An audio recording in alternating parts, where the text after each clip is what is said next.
सभी दर्शकों को जय भीम और एक बार फिर से आपका स्वागत है मूल्यांकन चैनल में।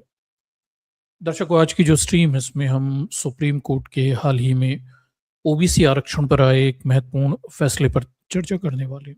ठीक, ये फैसला किस तरह का है, इससे आखिर क्या दूरगामी प्रभाव पड़ने वाले हैं, ऐसे सारे गंभीर विषय आज हम चर्चाओं पे लेंगे। तो बने रहिएगा हमारे साथ इस महत्वपूर्ण विषय को गहराई से तलाशने में। चलिए तो अपने प्रेजेंटेशन की तरफ आगे चलते हैं और उसके माध्यम से इस घटनाक्रम को हम थोड़ा गहराई से समझने की कोशिश करते हैं। ठीक, तो दर्शकों, आप देख रहे हैं मूल्यांकन चैनल और मैं उम्मीद करता हूँ मेरी आवाज़ हमेशा की तरह लाउड एंड क्लियर होगी। अगर कोई इशू हो तो आप मुझे कमेंट्स में बॉक्स में लिख कर बता सकते हैं। और आज जो हम चर्चा करने वाले हैं, एक महत्वपूर्ण विषय पर चर्चा करने वाले हैं और मोटे मोटे तौर पर बात इंफॉर्मेटिव है, पर इसके जो निर्णय है सुप्रीम कोर्ट का ओबीसी आरक्षण पर, क्रीमी लेयर पर जो निर्णय है, उसके दूरगामी प्रभावों को हम थोड़ा समझने की कोशिश करेंगे। क्या इसके पीछे कोई हथकंडा है, कोई खेल है, या किसी किस्म की राजनीति है, या केवल एक अच्छा फैसला है? इस तरह के कई सवाल हैं, उनके जवाबों को आज हम तलाशते हैं। ठीक, तो दर्शकों, मामला यह है कि हाल ही में जस्टिस पीएस नरसिम्हन और जस्टिस महादेवन की बेंच ने सुप्रीम कोर्ट में एक फैसला दिया। फैसला यह है कि भाई सिर्फ माता पिता की सैलरी यानी इनकम से ओबीसी क्रीमी लेयर का निर्धारण नहीं किया जा सकता। ठीक, और ये जो फैसला आया, इस फैसले की अगर आप मोटे मोटे तौर पर देखें तो मीडिया में तारीफ हो रही है। ठीक, और बताया जा रहा है अच्छा फैसला। अब हम आज मूल्यांकन पर इस फैसले के जिस पॉजिटिव नेगेटिव्स और इसके पीछे के प्रभावों को थोड़ा आपके सामने लेकर आते हैं कि आखिर ये क्या मामला है और क्यों सुप्रीम कोर्ट को ये कहना पड़ा कि सिर्फ माता पिता की आय यानी सैलरी पर ओबीसी क्रीमी लेयर का निर्धारण नहीं किया जा सकता। ठीक, ये इस तरह की बात सुप्रीम कोर्ट पहली बार नहीं कह रहा है। आप अगर थोड़ा इस चीज को ध्यान रखते हैं, ठीक, अगर आप आरक्षण के मुद्दे पर हमेशा नजर बनाए रखते हैं तो आपको पता होगा कि अभी 2021 में, ठीक, 28/8/2021 में भी सुप्रीम कोर्ट ने यही कहा था कि सिर्फ परिवार की कमाई से तय नहीं हो सकता क्रीमी लेयर। ठीक, पर उस समय जब सुप्रीम कोर्ट ने 2021 में ये बात कही थी, तब उसका जो प्रसंग था वो थोड़ा सा दूसरा था, और अभी जो सुप्रीम कोर्ट कह रहा है इसका प्रसंग जो है, कॉन्टेक्स्ट जो है, वो थोड़ा सा दूसरा है। 2021 में सुप्रीम कोर्ट हरियाणा के एक फैसले के संदर्भ में ये कह रहा था कि परिवार की आय के आधार पर क्रीमी लेयर निर्धारण नहीं हो सकता। हुआ मामला ये था कि हरियाणा जो सरकार है उसने 2016 में एक नोटिफिकेशन जारी किया था जिसमें जो ओबीसी वर्ग है, ठीक है, उसकी क्रीमी लेयर को उन्होंने फिर से निर्धारित किया था।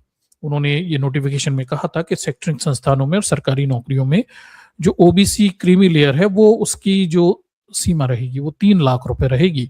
ठीक, और पहले, और जो बची कुछ सीटें रहेंगी ओबीसी की, फिर उनके लिए 3 से 6 लाख रहेगी। मतलब उन्होंने 2 लेयर्स बना दी थी ओबीसी कैटेगरी के अंतर्गत।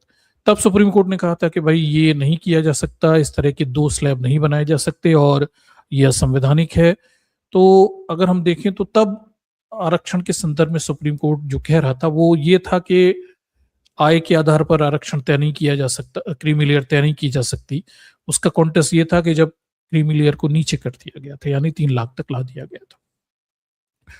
हाल फिलहाल में जो फैसला सुप्रीम कोर्ट ने दिया है, जिसमें उन्होंने कहा है कि माता पिता की इनकम की सैलरी के आधार पर क्रीमी लेयर का निर्धारण नहीं किया जा सकता, इसका कॉन्टेक्स्ट जो है पूरा ही अलग है।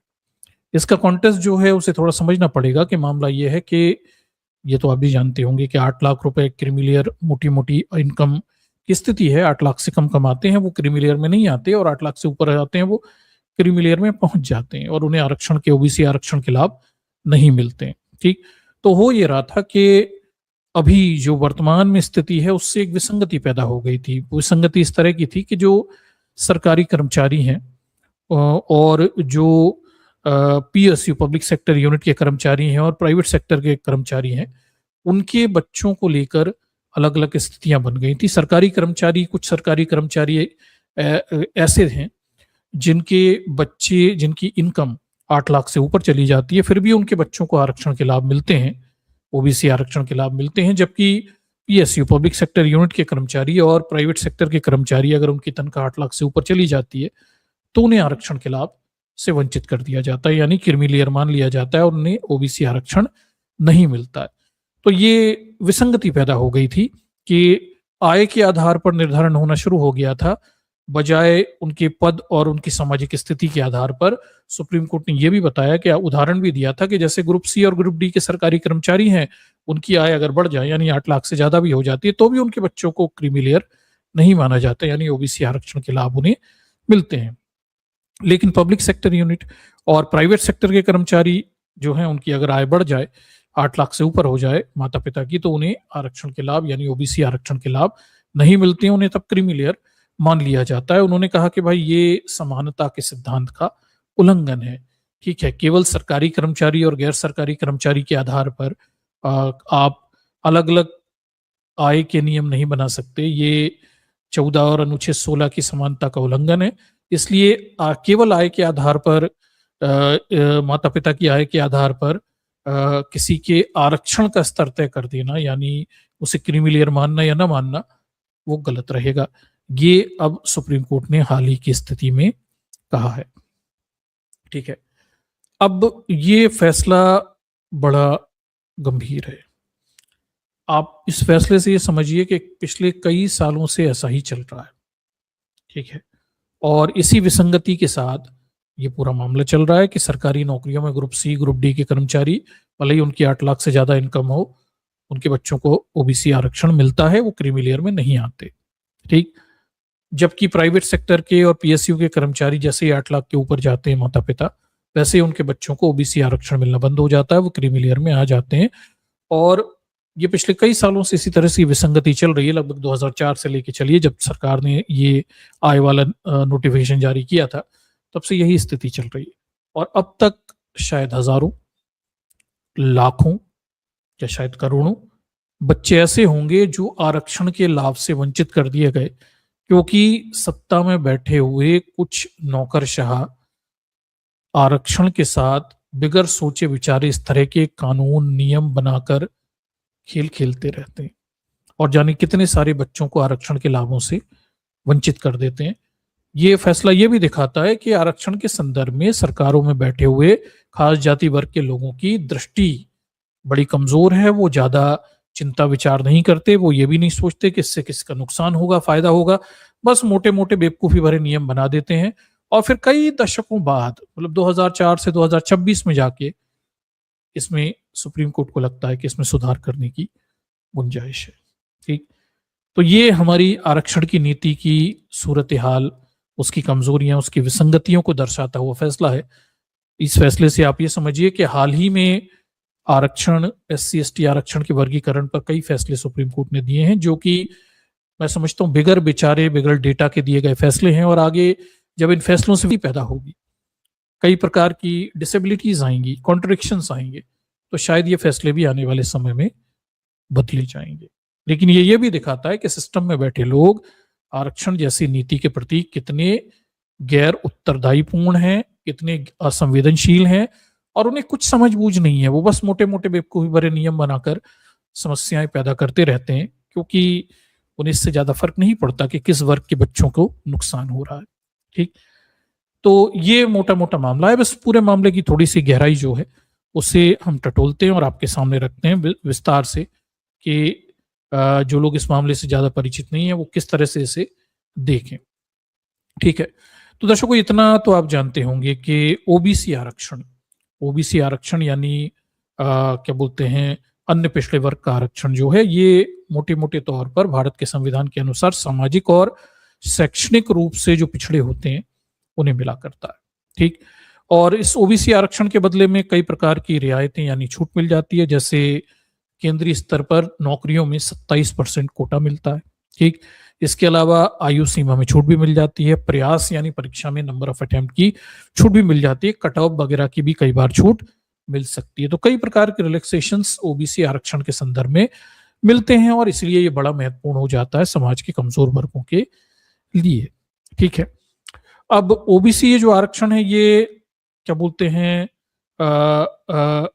आपको ये पता होगा कि इसमें एक समस्या है कि इसमें एक फैसले के द्वारा क्रीमी लेयर का सिद्धांत बना दिया गया। क्रीमी लेयर का सिद्धांत मतलब ऐसे ओबीसी समाज के वर्ग जो सामाजिक शैक्षणिक रूप से सशक्त हैं, मजबूत हैं, उन्हें क्रीमी लेयर मान लिया जाता है, उन्हें आरक्षण के लाभ नहीं दिए जाते। ठीक, तो इसमें एक कॉन्सेप्ट भी बना हुआ है और ये जो कॉन्सेप्ट है ये मंडल कमीशन की अनुशंसा पर जैसे ही आरक्षण लागू किया गया वैसे ही इंदिरा शाहनी ने इसे कोर्ट में चैलेंज किया। 1992 में सुप्रीम कोर्ट में ये चुनौती दी गई और फिर हम देखते हैं 93 में जाकर सुप्रीम कोर्ट ने कह दिया कि भाई ओबीसी आरक्षण तो जारी रहेगा लेकिन क्रीमी लेयर का कॉन्सेप्ट भी रहेगा। मतलब जो सामाजिक शैक्षणिक रूप से मजबूत ओबीसी हैं, ठीक है, मतलब ये अपने आप में मजाक है। एक तरफ सुप्रीम कोर्ट ने ओबीसी भी कह रहा है, फिर ये भी कह रहा है सामाजिक शैक्षणिक रूप से कमजोर मजबूत भी है। मजबूत है तो ओबीसी कहाँ रहे।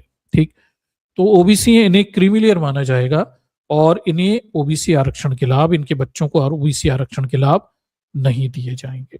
ठीक, फिर यह तय हुआ कि भाई कौन कौन इस दायरे में आएगा। तो इसके लिए बाकायदा न्यायमूर्ति राम नंदन प्रसाद की अध्यक्षता में एक समिति गठित की गई, आयोग बनाया गया और इस आयोग ने सिफारिशें दी। उस सिफारिशों के आधार पर ओबीसी आरक्षण में क्रीमी लेयर कौन कौन होता है और कौन नॉन क्रीमी लेयर है, इसका निर्धारण यहाँ पे किया जाता है।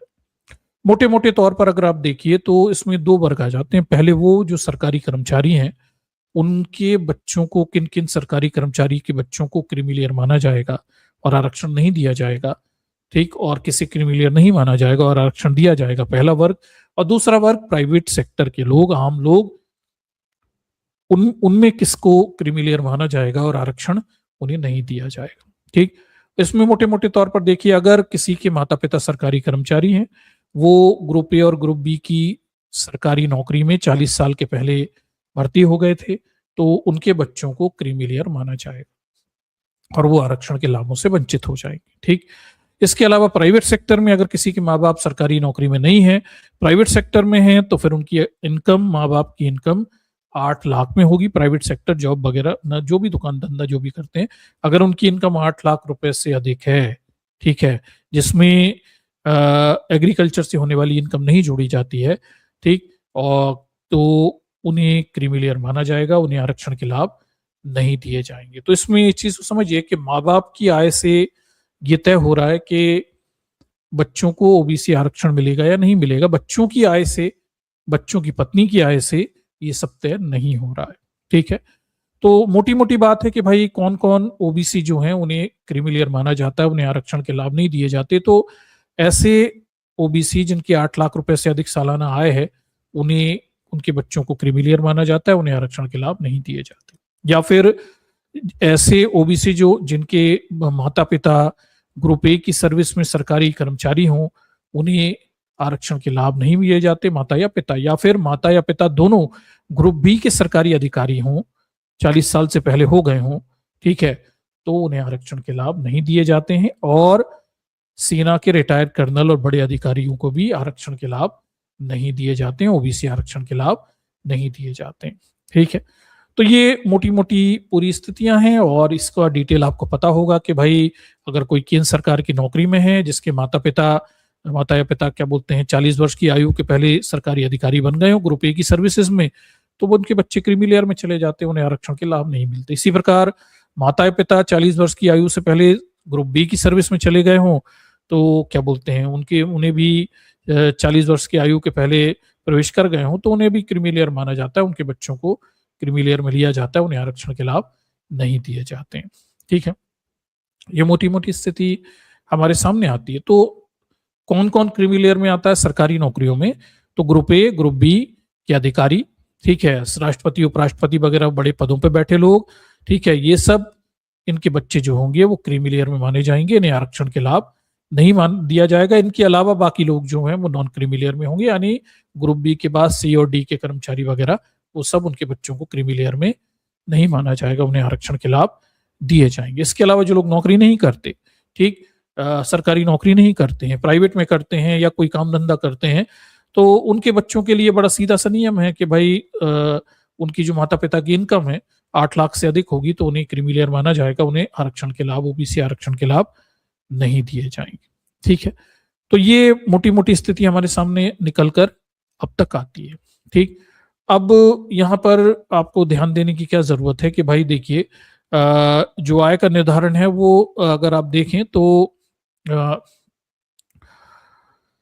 अ, व्यक्ति जो बच्चे होते हैं उनकी आय वगैरह इसमें निर्धारित नहीं होती, माँ बाप की आय से ही किसी के ओबीसी स्टेटस का निर्धारण यहाँ पे किया जा रहा है।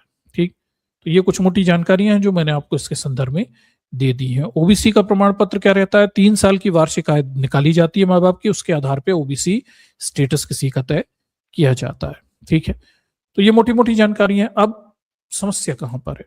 ठीक, विसंगति ये है कि भाई जो अधिकारी कर्मचारी ग्रुप ए और ग्रुप बी के अधिकारी कर्मचारी और उनके बच्चे तो अलग हो गए, उन्हें तो नहीं मिलेगा आरक्षण का लाभ मोटे मोटे, अगर वो 40 साल से पहले वहां पहुंच जाते हैं तो। ठीक, अब ग्रुप सी और ग्रुप डी के कर्मचारी हैं, ठीक, अगर आप देखें तो यहाँ पे एक विसंगति पैदा हो रही है कि ऐसे सरकारी कर्मचारी और प्राइवेट सेक्टर में काम करने वाले लोग जो होते हैं या पीएसयू में काम करने वाले जो कर्मचारी होते हैं, ठीक, उसमें विसंगति पैदा हो गई। यानी ग्रुप सी और ग्रुप डी के अगर अधिकारी कर्मचारी हैं और उनकी तनख्वाह बढ़ते बढ़ते माँ बाप की 8 लाख से ऊपर चली जाती है तो भी उनके बच्चों को क्रीमी लेयर नहीं माना जाता और उन्हें आरक्षण का लाभ दिया जाता है।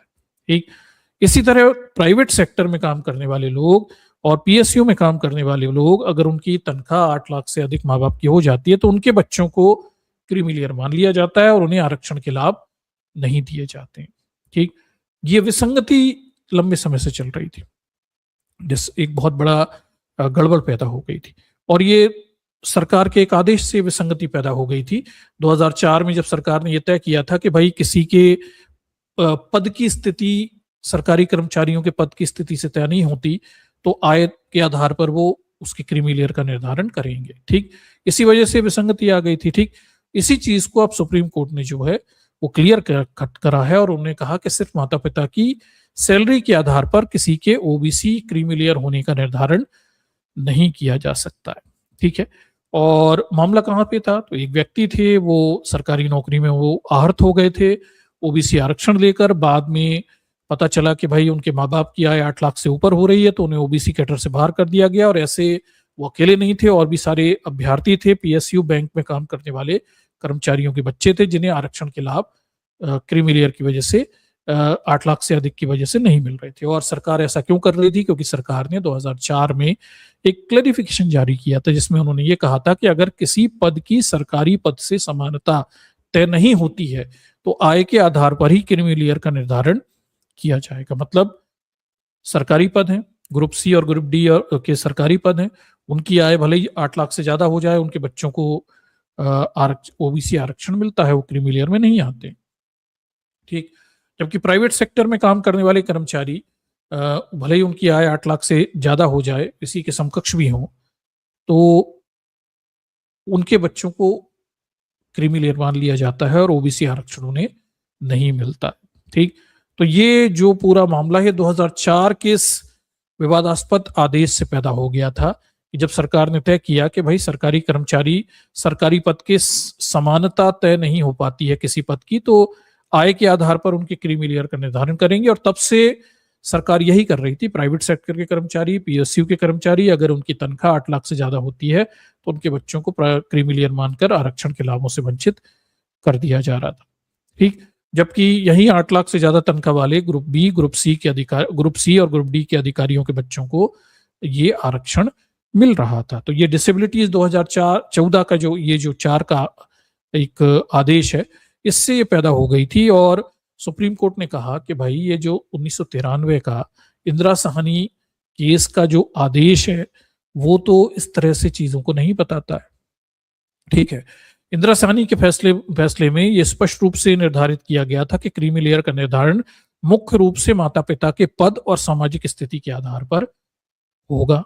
ठीक, फिर इसमें यह भी कहा गया था कि वेतन और कृषि योग्य आय को वेतन और कृषि आय को आय संपत्ति परीक्षण में शामिल नहीं किया जाएगा। तो इंदिरा साहनी जो मामला था उसमें था कि भाई सामाजिक स्थिति हो, पद की स्थिति हो, उससे तय करिए कि कौन क्रीमी लेयर है, कौन क्रीमी लेयर नहीं है। और कृषि योग्य आय, कृषि की आय वो नहीं जुड़ेगी, और कृषि आय और संपत्ति वगैरह, वेतन वगैरह के आधार पर आप तय नहीं करेंगे।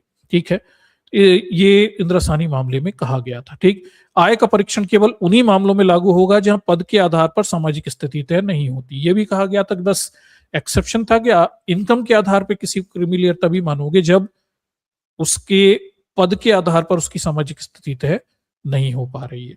ठीक, तो ये मोटा मोटा इंद्रसानी मामले में बात कही गई थी। और 2004 का जो आदेश निकाला इसमें इन्होंने सीधा कह दिया कि भाई, सरकार ने एक नोटिफिकेशन निकाल कर ये कह दिया कि भाई सरकारी पदों के समानता समानता जिन पदों की तय नहीं हो पा रही वहां क्रीमी लेयर का निर्धारण आय के आधार पर कर लेंगे। ठीक, अब इसी चीज को सुप्रीम कोर्ट ने बदला है। ठीक है, उन्होंने कहा कि 2004 का जो स्पष्टीकरण है ये लागू करते समय 1993 की नीति को कमजोर और निष्प्रभाव नहीं किया जा सकता। मतलब जो 1993 का फैसला है, अब 2004 का आदेश जो है उससे वो फैसला कमजोर हो रहा है, आरक्षण की नीति प्रभावित हो रही है और ऐसा किसी नोटिफिकेशन से नहीं किया जा सकता। इसलिए सुप्रीम कोर्ट अब ये कहता है कि भाई, माता पिता के वेतन को जोड़कर क्रीमी लेयर तय करना गलत है और इससे संविधान में निहित आरक्षण की मूल भावना के विरुद्ध वो मानता है। ठीक, और इसी चीज को निर्धारित करते समय उन्होंने कहा कि भाई, अब ये समानता का उल्लंघन भी हो रहा है क्योंकि सरकारी कर्मचारी जो हैं और पीएसयू के कर्मचारी हैं, उनके बच्चों के उनकी आरक्षण की स्थिति को लेकर असमानता पैदा हो रही है। और ग्रुप सी और ग्रुप डी के कर्मचारियों का उन्होंने उदाहरण भी दिया कि कैसे ग्रुप सी और ग्रुप डी के बच्चे हैं, उनके माँ बाप की तनख्वाह बढ़ते बढ़ते 8 लाख से ऊपर भी हो जाती है तो भी उन्हें आरक्षण मिलता है। जबकि इसी समकक्ष के प्राइवेट सेक्टर के और पीएसयू के जो कर्मचारी हैं, उनके बच्चों को अगर उनकी तनख्वाह 8 लाख से ऊपर हो जाए माँ बाप की, तो उनके बच्चों को आरक्षण के लाभों से क्रीमी लेयर कहते हुए वंचित कर दिया जाता है। ये गलत है और इसे सुधारने की जरूरत है। यह असमानता हो रही है। ठीक, तो इसी को अब सुप्रीम कोर्ट ने एक आदेश निकाला है। उन्होंने कहा कि भाई, ये गलत है, आप केवल इनकम के आधार पर किसी के क्या बोलते हैं क्रीमी लेयर का निर्धारण नहीं कर सकते। माता पिता की इनकम के आधार पर केवल निर्धारण नहीं कर सकते, आपको बाकी के मापदंड भी देखने होंगे। ठीक है, तो ये मोटा मोटा फैसला हमारे सामने आता है। तो ये इसका बैकग्राउंड है। मैं समझता हूं कि जो ओबीसी वर्ग से आते हैं वो शायद इसे समझते होंगे, क्योंकि ओबीसी आरक्षण का मामला थोड़ा सा जटिल है दर्शकों। ठीक, उसे थोड़ा समझना पड़ता है। ये एससी एसटी आरक्षण की तरह सीधे सीधा नहीं है, उसमें कई सारे दाव पेच बना रखे हैं और कई सारे प्रभाव पड़ते हैं।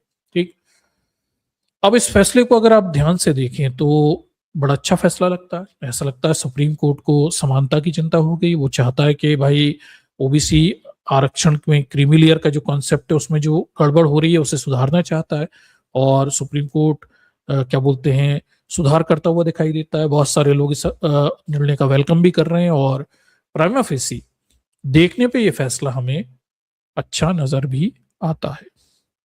ठीक है, मोटा मोटा लगता है अच्छा फैसला है यार। ठीक, अच्छा तो कर रही है सुप्रीम कोर्ट। सरकारी कर्मचारी और प्राइवेट सेक्टर के कर्मचारियों के बच्चों के लिए जो गड़बड़ पैदा हो गई थी उसे सरकार सुधारती हुई यहाँ पे दिखाई दे रही है। उसे सुप्रीम कोर्ट सुधारता हुआ यहाँ पे दिखाई दे रहा है कि भाई, सरकारी कर्मचारियों को बच्चों को लाभ मिल रहा था और प्राइवेट में जो लोग हैं उनके बच्चों को ओबीसी आरक्षण में जो नुकसान हो रहा था उसे भरपाई करता हुआ सुप्रीम कोर्ट दिखाई दे रहा है। और अब इससे बहुत सारे बच्चों को लाभ होगा। ठीक, ये हमें सीधे सीधे तौर पर यहाँ पे दिखाई दे रहा है। ठीक, अब इसके प्रभाव क्या होंगे। ठीक, इसके प्रभाव को हम थोड़े इफेक्ट को यहाँ पे समझना चाहते हैं। अब दर्शकों, आप देखिए क्या हद स्थिति है। देश में 50% से ज्यादा ओबीसी समाज है। ठीक, ओबीसी समाज के बच्चों पर यह डिसीजन आया है और हम ओबीसी समाज के बच्चों के भविष्य पर इस डिसीजन के क्या प्रभाव पड़ेंगे उस पर चर्चा कर रहे हैं। और हास्यता यह है कि मात्र 66 लोग इस चीज को देख रहे हैं। ठीक, अभी एससी एसटी के किसी मामले पे मैं स्ट्रीम कर रहा होता तो ये बहुत सारे लोग इसे देख रहे होते। ठीक, ये केवल इस समाज की स्थिति दर्शाती है कि मतलब ओबीसी समाज को कोई फर्क नहीं पड़ता क्या फैसले आ रहे हैं, क्या फैसले नहीं आ रहे, सुनना समझना देखना कुछ मतलब नहीं है। ठीक, कि जूते के नोक पे रखी हुई है सरकारी नौकरी, मिल रही है, फायदा हो रहा है, नुकसान हो रहा है। ठीक, मतलब कितना महत्वपूर्ण फैसला है, इनके बच्चों को सीधे सीधे तौर पर ही प्रभावित करने वाला है ओबीसी समाज के। ठीक, कोई मतलब ही नहीं है, कुछ भी आता रहे, भाड़ में जाए। ठीक, नौकरी चाहिए ही नहीं, दो मतलब दो या ना दो, हमें मतलब ही नहीं है। और इतने सालों से गड़बड़ चल रही थी, कोई समाज से बाहर निकलकर डिमांड भी नहीं कर रहा था इसे सुधार दो। मतलब ही नहीं है नौकरी से। ठीक, मंदिर बनी चुका है, ऐश करो मंदिर में घुस के। ठीक, चलिए, फिर भी हमारा काम है बहुजन समाज के मुद्दों को रखना। आप सुनना चाहें तो सुनिए, ना सुनना चाहें तो बिल्कुल ना सुनिए, ठीक।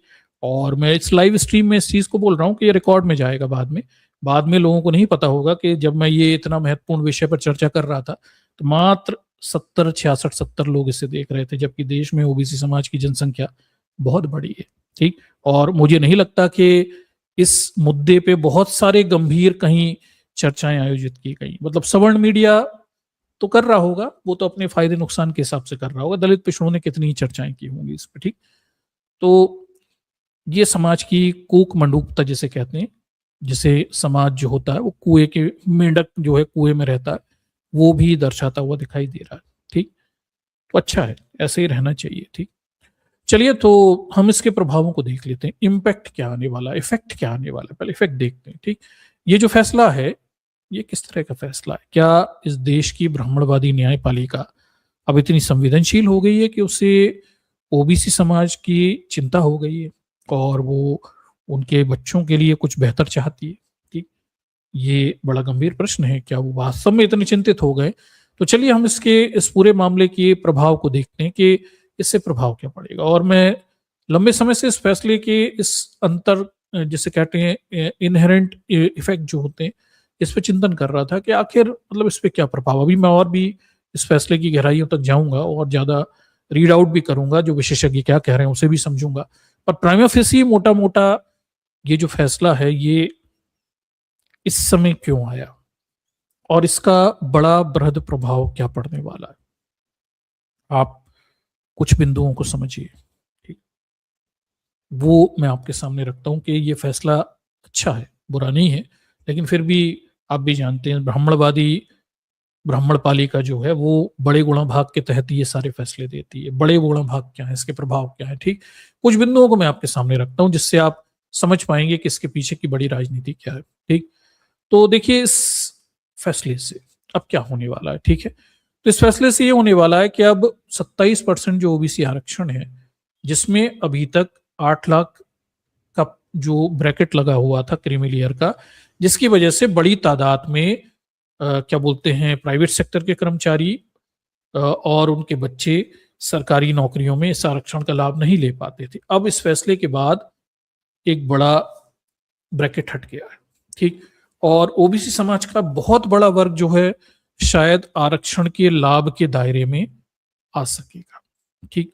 इसे आप समझिए कि ओबीसी समाज की स्थितियां कमजोर होंगी, खराब होंगी, लेकिन एक बड़ा वर्ग भी है जो क्या बोलते हैं अब इसके दायरे में आ जाएगा, जो 8 लाख रुपए से ज्यादा कमाता है साल के, माँ बाप दोनों मिला के, और वो अभी तक आरक्षण के लाभों से वंचित था क्योंकि वो सरकारी नौकरियों में नहीं था, या पीएसयू में था, या निजी सेक्टर में था, या कुछ और जो व्यवसाय करता था, वो बाहर हो रहा था, लेकिन अब वो इस दायरे में आ पाएगा, ठीक। और इससे फायदा किसको होगा? बड़ी सीधी सी बात है कि इससे सरकार को राजनीतिक फायदा होने वाला। ये सरकार बड़े जोर शोर से दिखाना चाहती है कि वो एससी एसटी ओबीसी की हितैषी सरकार है। यूजीसी गाइडलाइन आई, उनमें ओबीसी को शामिल किया गया ऐतिहासिक रूप से पहली बार। तो अगर आप इस फैसले की दूरगामी प्रभाव को देखें तो फैसले से राजनीतिक लाभ तो सरकार को ही होगा, क्योंकि इससे मैसेज जाएगा कि सरकार ज्यादा से ज्यादा लोगों को ओबीसी आरक्षण के लाभ देने की इच्छाएं रखती है। तो इस समय इस फैसले का आना यही दिखाता है कि इससे अंततः सरकार को ही राजनीतिक लाभ होने वाले, ठीक है। सरकार अब ये मैसेज दे पाएगी कि बहुत सारा वर्ग है, देखिए हमने तो इतने सारे लोगों को और ज्यादा आरक्षण के लाभ लेने के लिए जगह बना दी है, ठीक। तो ये एक इसके पीछे के एक राजनीतिक प्रभाव हमें दिखाई देते हैं, ठीक। इसके बाद दूरगामी प्रभाव क्या होंगे, तो आप इस चीज को भी समझिए कि क्रीमी लेयर का निर्धारण इनकम के आधार पर नहीं होगा, माँ बाप के इनकम के आधार पर नहीं किया जाएगा। तो सरकार को इस निर्धारण के लिए अब नया आधार बनाना पड़ेगा। एक नई समस्या खड़ी हो गई। सुप्रीम कोर्ट कह रहा है कि क्रीमी लेयर का निर्धारण 8 लाख रुपए माँ बाप की इनकम के आधार पे नहीं होगा, तो फिर किसके आधार पे होगा, ठीक। तो अब नया आधार कुछ बनाना पड़ेगा, ठीक है। और नए आधार बनाने में क्या बोलते हैं कौन सा होगा, नए आधार क्या होंगे, सामाजिक स्थिति, शैक्षणिक स्थिति, पद की स्थिति, कई सारे प्रश्न हमारे सामने खड़े हुए हैं। और उसमें किस तरह का खेल ये सरकार खेलेगी हमें नहीं पता। अभी इस चीज पर और शोध और रिसर्च होना बाकी है कि अगर आय के आधार पर क्रीमी लेयर का निर्धारण नहीं होने वाला, तो फिर किसके आधार पर होने वाला है, क्या क्या चीज इसमें शामिल हो। ठीक, सामाजिक स्थिति, पद की स्थिति, पिछड़ेपन की स्थिति, वो कैसे निर्धारित होगी, इसके पैरामीटर्स क्या होंगे, और अब जो नए आधार तय होंगे उसमें क्या खेल खेले जाएंगे, सरकारें क्या खेल खेलेंगी, एक बड़ा क्वेश्चन है। ये क्वेश्चन है जिस पर अभी ओबीसी समाज को चिंतन करना चाहिए कि उसे लॉन्ग टर्म में फायदा होने वाला है क्या नुकसान होने वाला है। ठीक, हमें नहीं पता इसके प्रभाव क्या होंगे। मैं और अधिक विशेषज्ञों की राय अगर आएगी आगे तो आपके सामने जरूर रखूंगा। कोई नए दृष्टिकोण आएंगे, कोई इस क्षेत्र का और बड़ा विशेषज्ञ और बेहतर बात रखेगा तो निश्चित रूप से मैं आपको अपडेट कर दूंगा। लेकिन मैं क्वेश्चन आपके सामने रख देता हूं कि इन प्रश्नों पर इस फैसले को हमें देखने की जरूरत है कि नए आधार क्या होंगे और उसमें सरकार क्या खेल करेगी और उससे फायदे होंगे या नुकसान होंगे, ये हम देखेंगे। ठीक, आगे चलते हैं। देखिए, फिर एक बड़ा प्रश्न है कि सरकार क्रीमी लेयर के लिए इनकम लिमिट बढ़ा सकती है। अब एक ये भी बात निकल के आ सकती है कि चलिए 8 लाख पे नहीं हो रहा, चलो इनकम लिमिट बढ़ा देते हैं, 10 लाख कर देते हैं, 12 लाख कर देते हैं, 15 लाख कर देते हैं। ये इनकम को लेके तो सुप्रीम कोर्ट पहले ही मना कर चुका, लेकिन सरकार अगर इनकम लिमिट भी बढ़ाती है, मैं एक तरीका देखता हूं, मतलब एक स्थिति देखता हूं।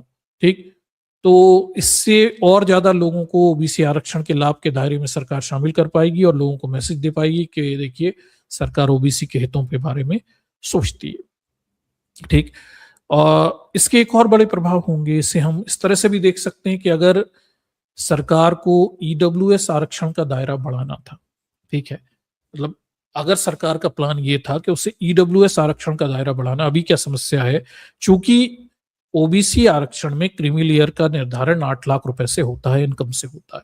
ठीक, इसी वजह से सरकार को ईडब्ल्यूएस आरक्षण की दर यानी उसकी लिमिट 8 लाख तय करनी पड़ी और 8 लाख तक कमाने वाले सवर्णी उसमें शामिल हो पा रहे हैं।